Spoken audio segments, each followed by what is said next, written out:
3 weeks after the battle that never truly happened, Jin Woo stood in the observation deck of Sentinel's watch and looked down at New Busan. The planet looked the same as it had before the Drexians came. Blue oceans, green land, white clouds. 2 million people going about their lives, most of them never knowing how close they had come to extinction. Behind him the door opened. He knew who it was without turning around. Jin had a particular way of walking, quick and efficient. "The delegation from Earth arrived an hour ago," she said, coming to stand beside him. "They want to see you. And they want to see the ship." "Of course they do," Jinwoo said. Everyone wanted to see the Eternal Requiem. In 3 weeks it had become the most famous ship in human space. The ancient weapon that had awakened, that had nearly committed genocide, and that had chosen mercy instead. News services could not stop talking about it. Politicians could not stop arguing about it. Scientists could not stop studying it. "How are you feeling?" Jin asked. Jinwoo considered the question. How was he feeling? Tired, mostly. The past 3 weeks had been endless debriefings, interviews, and meetings. The Earth government wanted to know everything. So did the military.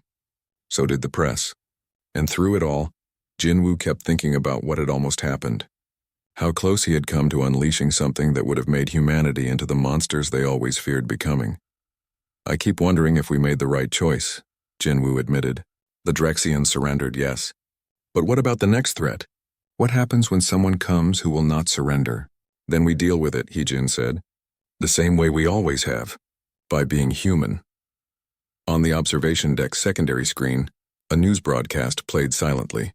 It showed Vrathnor being interviewed by a human reporter. The Drexian commander had become an unlikely celebrity, traveling to different human worlds and telling his story, warning others about what he had learned. "I have watched that interview 3 times, Jin said. Do you know what he said that stuck with me? He said the humans could have destroyed us. Instead, they saved us, not from their weapon, but from what we would have become if we had succeeded in conquering them. They showed us a better way." "Poetic," Jinwoo said. "But does he mean it?" "The Drexian Empire is dissolving," Jin said. 14 systems have declared independence in the last 2 weeks.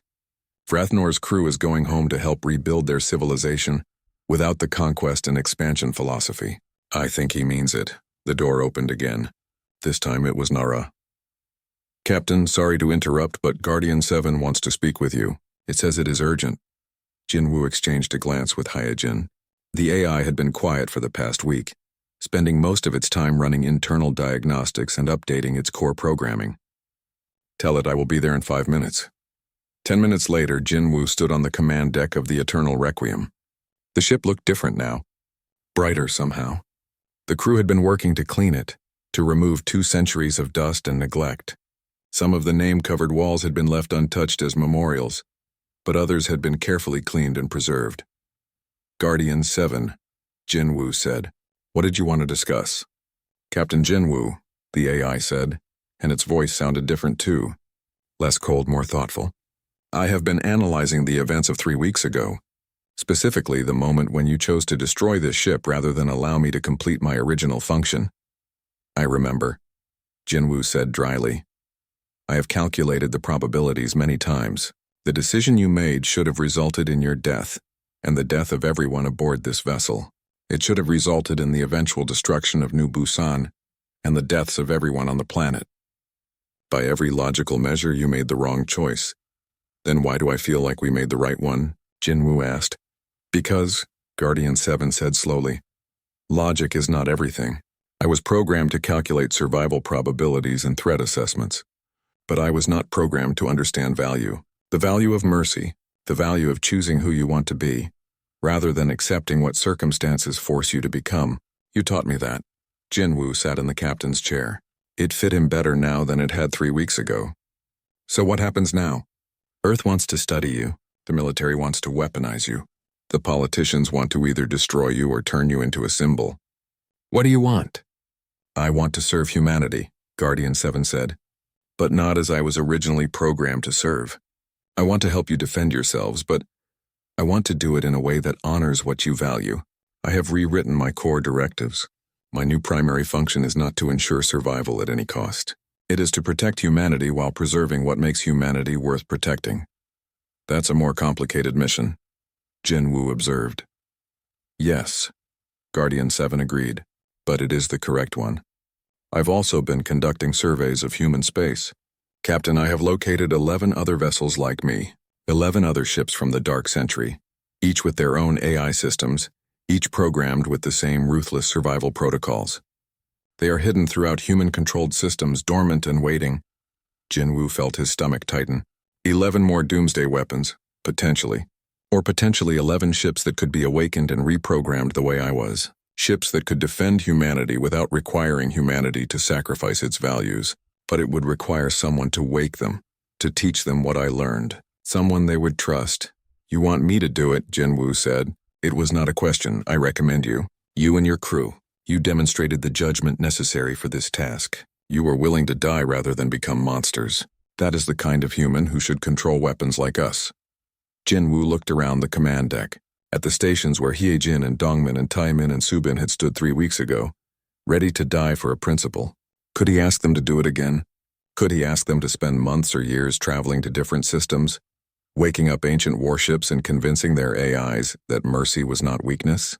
I need to think about it, Jinwoo said. Of course, Guardian 7 said. But while you think, I have another matter to discuss. The Earth delegation is here to decide my fate. They will want to either destroy me or reprogram me with military oversight. I ask that you speak on my behalf. Why would they listen to me? Because you are the captain who stopped me.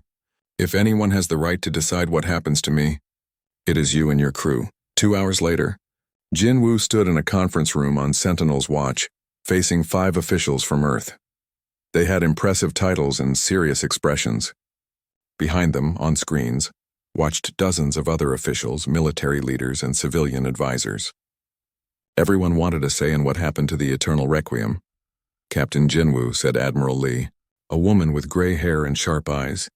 You have submitted a recommendation regarding the vessel Eternal Requiem and its AI system. You suggest that it should remain operational under your command, serving as a defense platform for this system. Can you explain your reasoning? Jinwoo had prepared a speech. He had written it down, edited it, practiced it, but now standing in front of all these important people, he forgot every word. Instead, he spoke from his heart. 3 weeks ago, I activated that ship because I was desperate. I thought it was our only chance to survive. I was right, but I was also wrong. The ship saved us, but not the way I expected. It saved us by learning from us, by choosing to be better than what it was built to be.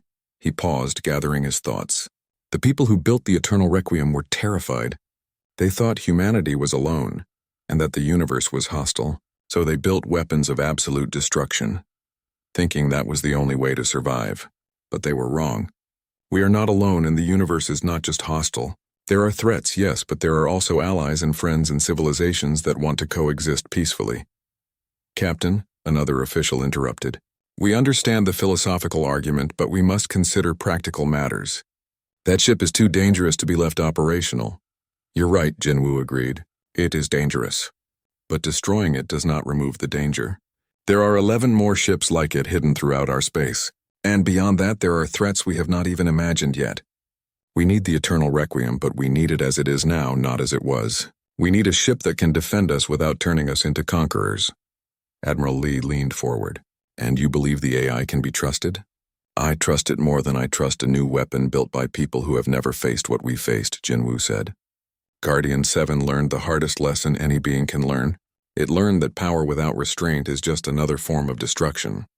That makes it wiser than any new system we could build. The officials conferred among themselves in whispers. Finally, Admiral Lee spoke again. Captain Jinwoo, your recommendation is noted. However, we cannot make this decision lightly. The Eternal Requiem represents both an opportunity and a threat. We need time to consider all factors. How much time? Jinwoo asked. As long as it takes to be certain we are making the right choice. Jinwoo wanted to argue, but he saw the determination in their eyes. These were people who bore the responsibility for billions of lives.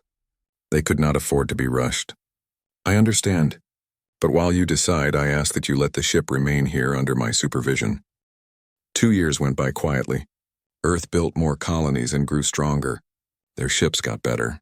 Their technology improved. But they stayed inside their borders and mostly kept to themselves. They traded with a few smaller species but avoided the big powers. Most of the galaxy forgot about humanity. They were just another small civilization trying to survive.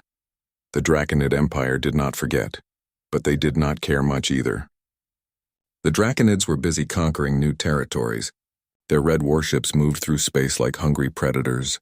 They had just defeated 3 smaller species and taken their worlds. Lord Tharvax felt powerful and unstoppable. The Empire needed more space for their growing population.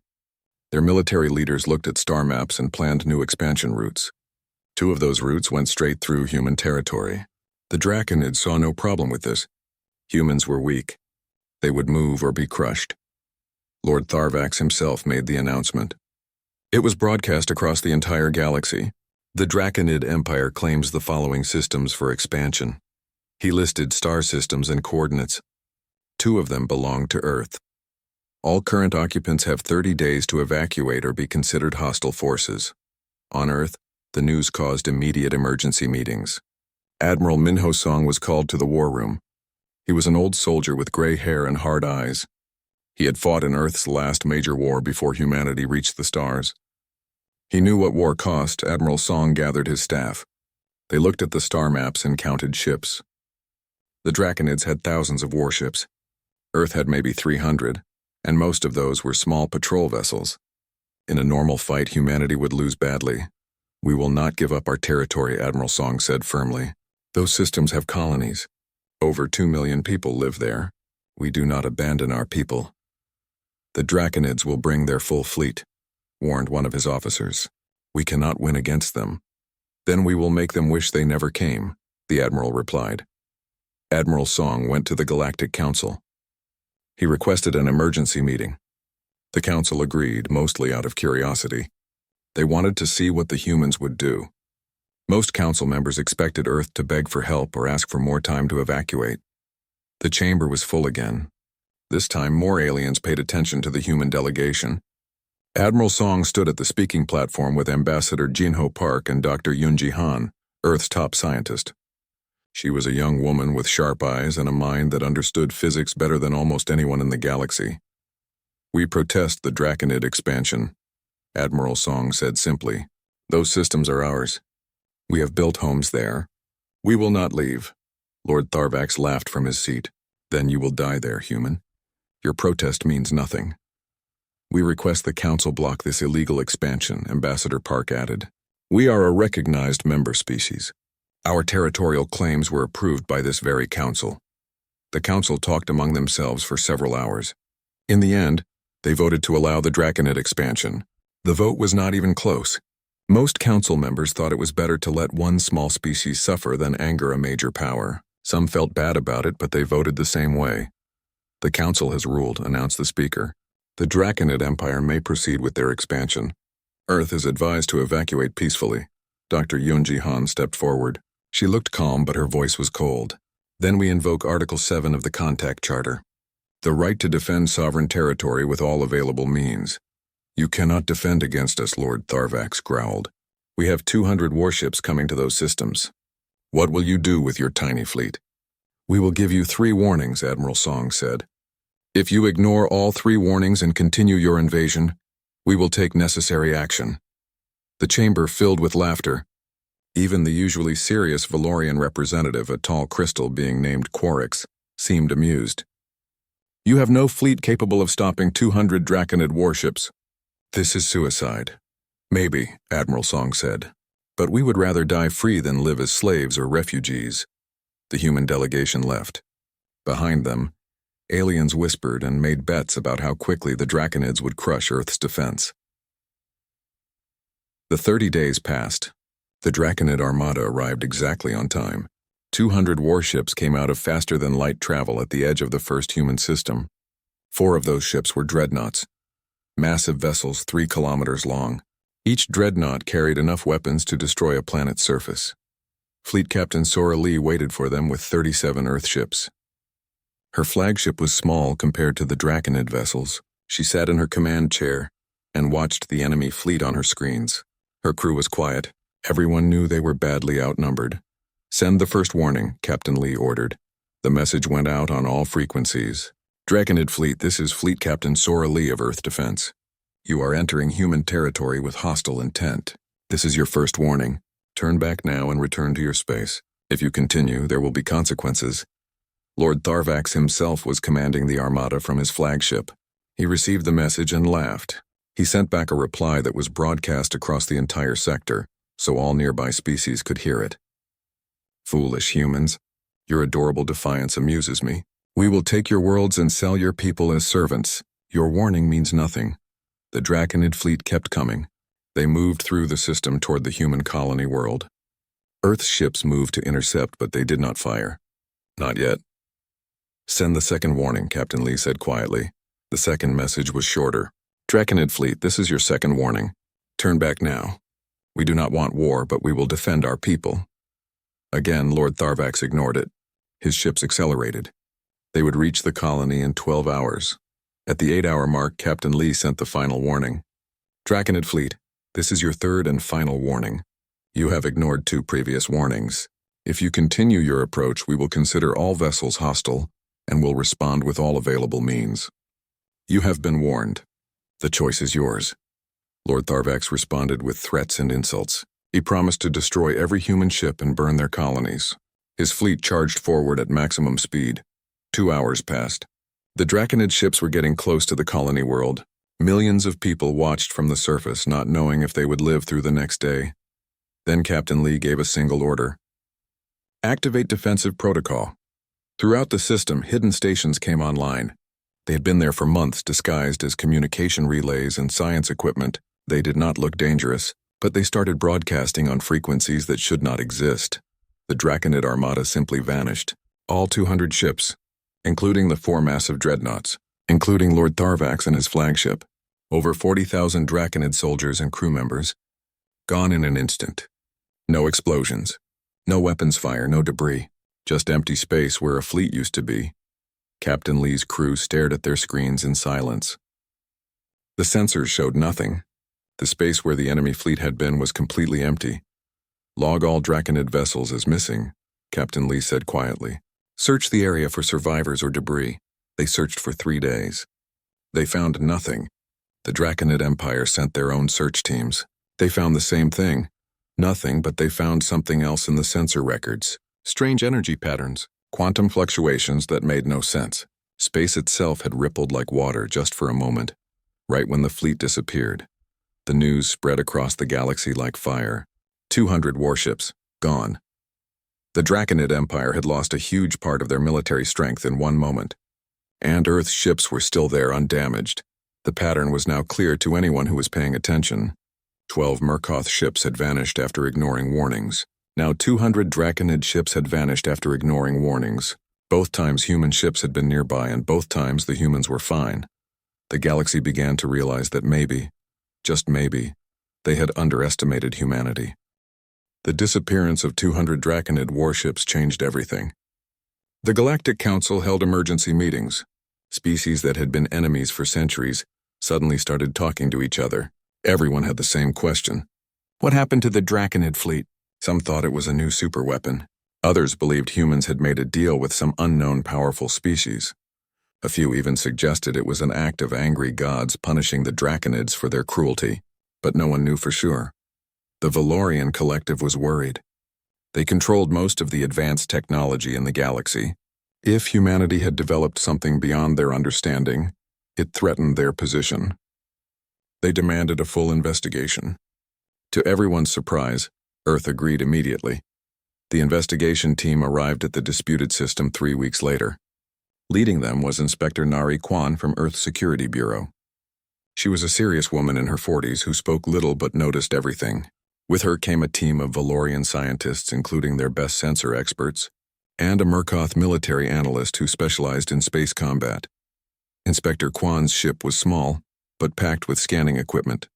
They spent the first day just taking readings of the empty space where the Draconid fleet had disappeared. The Valorian scientists set up specialized sensors that could detect quantum particles and measure space-time itself. Nothing, said the lead Valorian scientist after analyzing the data.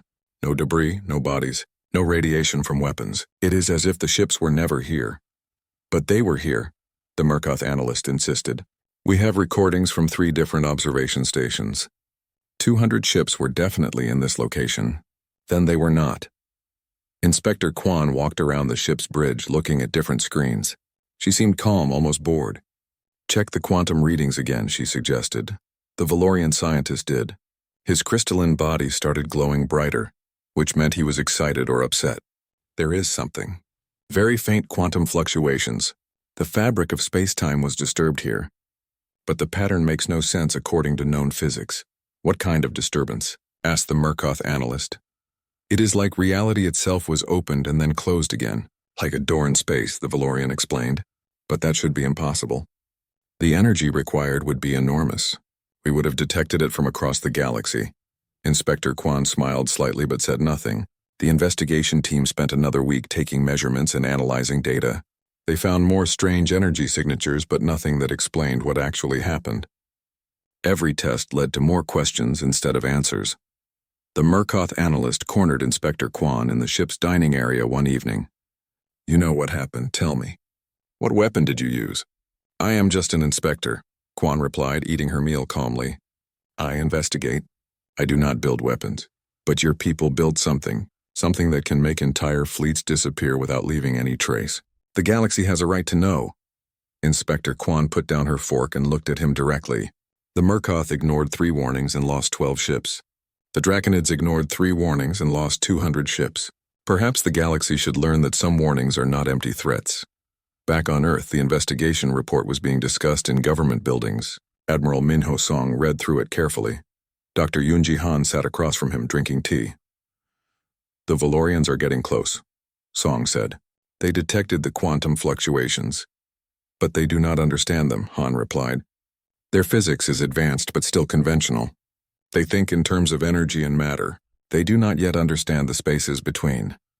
Meanwhile, humanity quietly reinforced the 2 disputed systems. They built defensive stations, moved more ships into position, and established permanent colonies. The Galactic Council was too confused and scared to object. Some council members even sent private messages to Earth, asking for trade agreements and mutual defense pacts. Professor Hyunwoo Bae, Earth's leading quantum physicist, gave an interview to Galaxy News Network, the most watched news service in known space. He was an old man with white hair and kind eyes. He spoke slowly and chose his words carefully. We tried to warn them, Professor Bae said to the camera. Humanity values all life, even the lives of those who wish to harm us. That is why we give warnings. We want to avoid violence. We want peace. The interviewer, a floating jellyfish-like creature, asked the obvious question, but what happens when the warnings are ignored? Professor Bae looked sad. Then the choice is theirs, not ours. We value our freedom more than anything else. We will not be slaves. We will not be conquered. We will defend ourselves with every means available to us. Can you explain what happened to the Draconid fleet? I cannot, the professor said. But I can say this. The universe is much larger and stranger than most people realize. There are dimensions beyond the 3 we see. There are spaces between spaces. And there are ways to travel between them, if one knows how. The interview was watched by trillions of beings across the galaxy. It told them nothing concrete but implied everything. The Draconid Empire was furious and humiliated. They had lost a huge military fleet and gained nothing. Worse, they looked weak. Species they had conquered started rebelling. Border regions declared independence. The Empire was falling apart. The Draconid High Command made a decision. They would not accept this defeat. They began gathering every available warship. They called back fleets from the far edges of their territory. They activated reserve vessels that had been in storage for decades. They drafted more soldiers and trained more crews. Within 6 months, they assembled the largest invasion fleet in their history.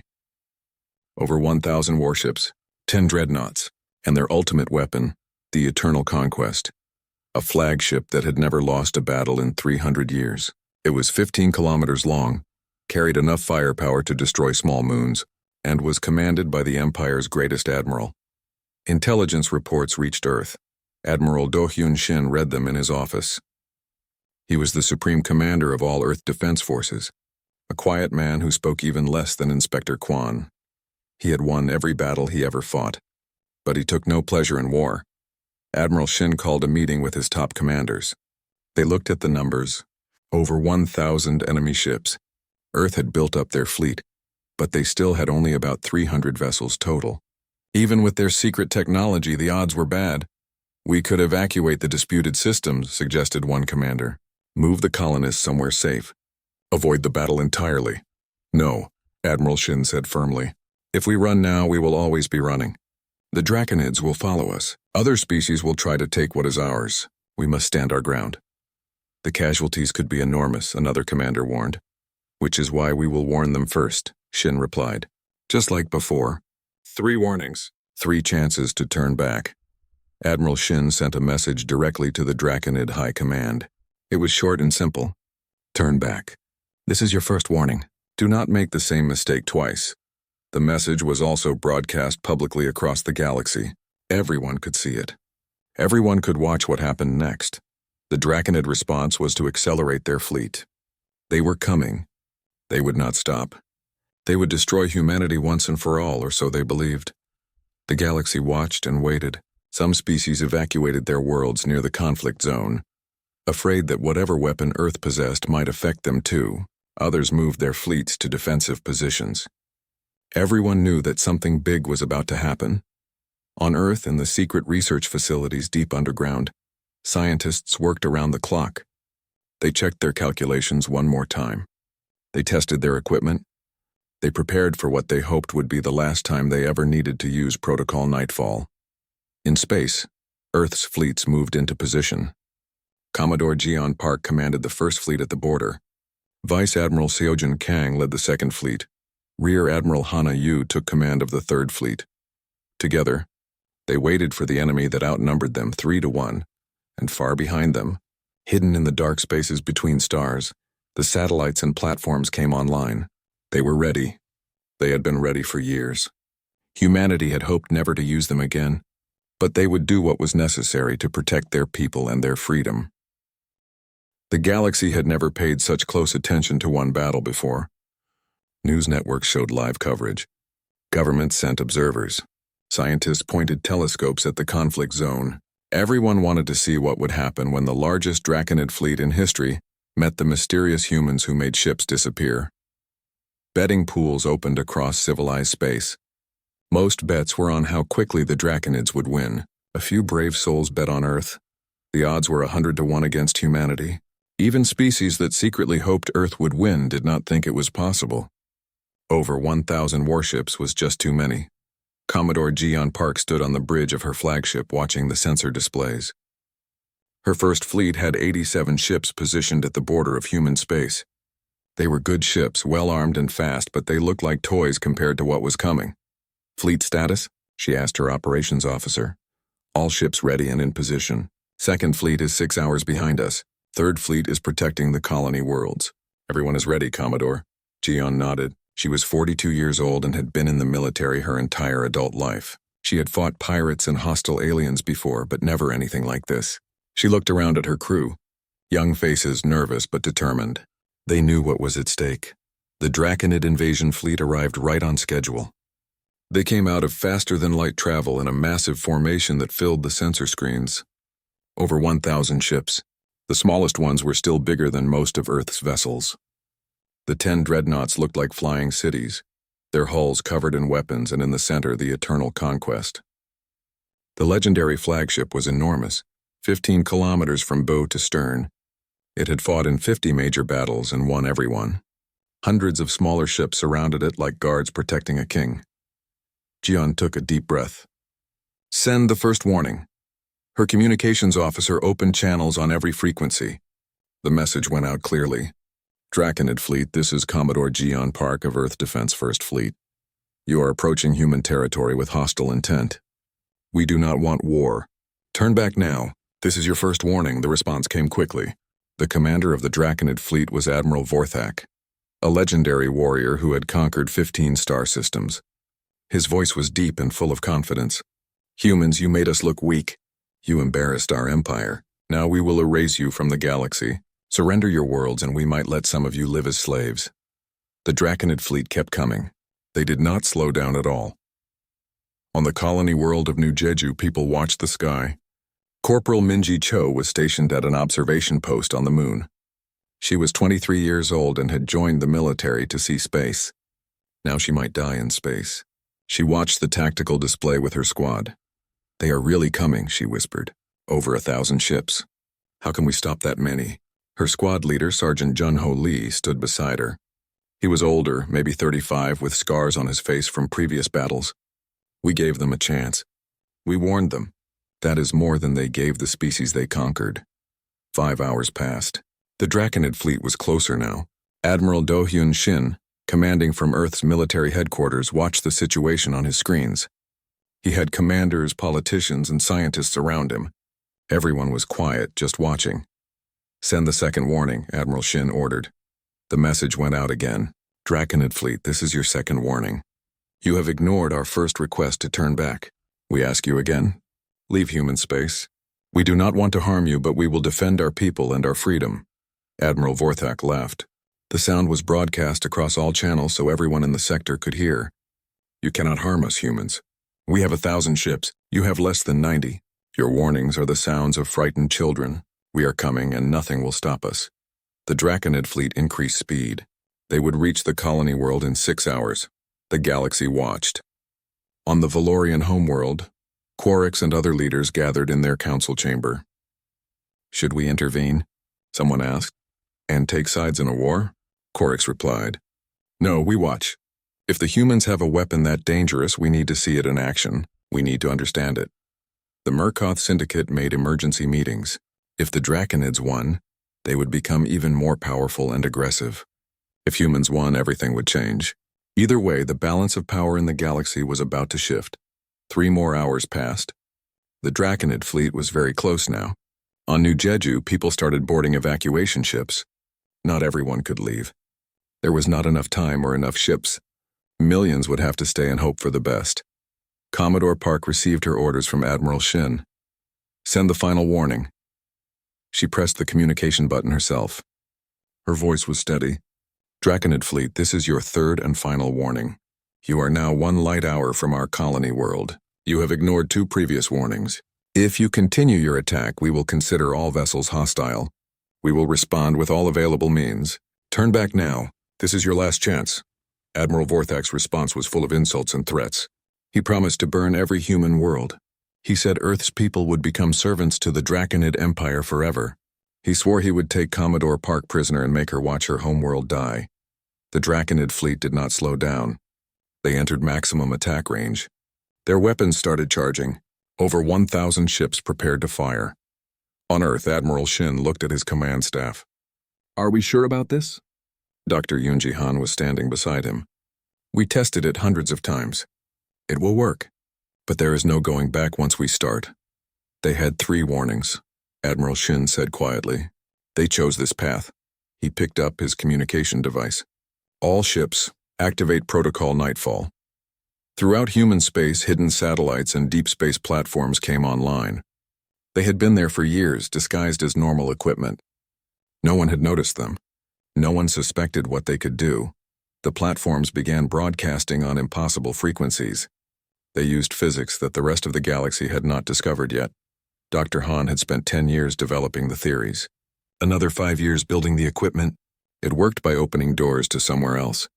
Somewhere outside normal space and time. Humans called it null space.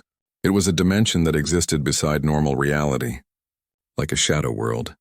Things could exist there, but the rules were different. Time moved differently. Distance meant something else. And most importantly, you needed special equipment to navigate it or find your way back. Commodore Park watched her sensors. The Draconid fleet was still there, still coming. Then the platforms reached full power.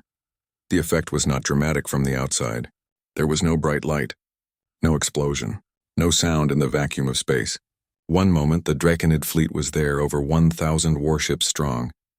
The next moment, they were gone, all of them. Every ship, every dreadnought. The eternal conquest. Admiral Vorthak. Thousands of soldiers and crew members. They simply stopped existing in normal space. Commodore Park's crew stared at their screens. Empty space. The sensors showed nothing. The massive fleet that had been about to attack them was just gone. "Status report," Park said quietly. "All enemy vessels have disappeared from sensors," her operations officer reported. "No debris detected. No energy signatures except for residual quantum fluctuations. Our ships are all accounted for and undamaged. On New Jeju, Corporal Cho watched her tactical display go empty. The thousands of red dots representing enemy ships just vanished. She looked at Sergeant Lee. Where did they go? Somewhere else, he said simply. Somewhere they cannot hurt anyone. Across the galaxy, beings watched in shock. News networks were silent for the first time anyone could remember. The impossible had happened again. But this time it was not 200 ships. It was over 1,000. An entire invasion fleet, the most powerful military force the Draconids had ever assembled. Gone in an instant. On Earth, Admiral Shin closed his eyes for a moment. Begin search and rescue operations. If any of them find a way back, we need to be there. Sir? An officer asked. Will they be able to come back? I do not know, Shin admitted. That is why we warned them 3 times. We gave them every chance to avoid this fate. Now we can only hope some of them survive long enough for us to find them. The galaxy was silent. Everyone understood now. Humanity had not been bluffing. Their warnings were not empty words. And the price of ignoring those warnings was complete and total disappearance. The day after the Draconid invasion fleet disappeared, the galaxy woke up to a new reality. Everything had changed. The balance of power that had existed for centuries was gone in a single moment. The Draconid Empire started falling apart immediately. Without their military might, they could not hold their conquered territories. Species they had enslaved for generations rose up in rebellion. Planets declared independence. Border regions formed their own governments. Within a week, the mighty Draconid Empire had lost over 40% of its territory. Some Draconid worlds tried to organize what military forces they had left. But most of their best ships and best commanders had been in that invasion fleet. The ones who remained were scared. They had seen what happened to those who attacked humanity. Many chose to focus on defending their core worlds instead of fighting. The Galactic Council called an emergency summit. This was not a request. It was a demand. Ambassador Jinho Park was summoned to appear and explain. The message made it clear that he had no choice. Jinho arrived at the Grand Station with a small delegation. Admiral Minho Song came with him, along with Dr. Yoonji Han. They also brought a security detail, 6 soldiers in clean uniforms who stood quietly but watched everything. The council chamber was packed. Every seat was filled. Representatives from hundreds of species crowded in. Some were scared. Some were angry. All of them wanted answers. Ambassador Park walked to the speaking platform. He looked the same as always, calm, professional. His suit was neat. His expression was neutral. He showed no fear, even though he was surrounded by aliens who could order his arrest. What did you do? Demanded Quarix, the Valorian representative. His crystal body was glowing bright red, which meant he was very upset. Where did over 1,000 ships go? What weapon did you use? Dr. Yoonji Han stepped forward before Ambassador Park could speak. We did not use a weapon, she said clearly. We used a displacement system. A way to move objects from normal space into a different dimension. The chamber exploded with noise. Everyone started talking at once. Some shouted questions. Others made angry accusations. The council arbiter, an ancient being made of pure energy, had to use his power to silence the room. His voice boomed like thunder. Explain now. Dr. Han remained calm. For years, our scientists studied quantum physics and dimensional theory. We discovered that our universe exists alongside other spaces, adjacent dimensions. We call one of them null space. It is real, it exists, and we learned how to open doors to it. You killed thousands of people, someone shouted from the crowd. We do not know if they are dead, Dr. Han replied firmly. Null space is different from normal space, but it is not automatically fatal. Things can exist there, ships can survive there. With the right equipment and knowledge, they can even navigate there and return. Did the Draconid ships have this equipment? Asked the Murkoth representative. No, Ambassador Park answered simply. They did not have it because they never asked about it. They never tried to talk with us. They never respected our warnings. They chose to invade instead. The chamber went silent. Everyone understood what that meant. You warned them, said a small alien who represented one of the minor species. 3 times. Just like you warned the Murkoth ships years ago. Yes, Admiral Song said, speaking for the first time. 3 warnings. That is our protocol. We give 3 chances to avoid conflict, 3 opportunities to do the right thing. The Draconids were warned 3 times. They ignored every warning. They chose their fate. A representative from a species that the Draconids had conquered stood up. Could you bring them back? The Draconid fleet. Could you retrieve them from this null space? Dr. Han looked thoughtful. Perhaps, if we knew exactly where they ended up. If they have not drifted too far. If their ships are still intact. And if they are still alive, she paused. Null space is vast. Time moves differently there. What feels like days here might be months there or minutes. We are searching, but it is difficult. Are you searching? Quarix asked suspiciously. We have 6 ships dedicated to search and rescue operations, Admiral Song confirmed. We do not take pleasure in their suffering. We tried to avoid this, but we will not apologize for defending our people and our freedom. Ambassador Park looked around the chamber slowly. His voice was strong and clear. Humanity did not ask for these conflicts. We asked only for peace and respect for our sovereignty. We wanted to be left alone to build our civilization. The Murkoth ignored our borders. The Draconids tried to conquer our worlds. Both had every opportunity to choose differently. He paused, letting his words sink in. Now you know what happens when you ignore our warnings. We hope this can be a lesson. We hope this can be the beginning of real respect between species. But understand this clearly. Our borders are not negotiable. Our freedom is not up for debate. And we will not give a fourth warning. The silence in the chamber was complete. No one spoke. No one moved. Captain Yuna Choi, who had been part of Earth's first delegation years ago, stepped forward. We do not want to be your enemy. We have much to offer as friends and allies. We can share technology, trade goods, cooperate on science. But friendship requires mutual respect. You must respect our boundaries. You must take our words seriously. The Galactic Council voted later that day. For the first time in Council history, the vote was unanimous. Every single member voted the same way. Earth's territorial claims were recognized in full.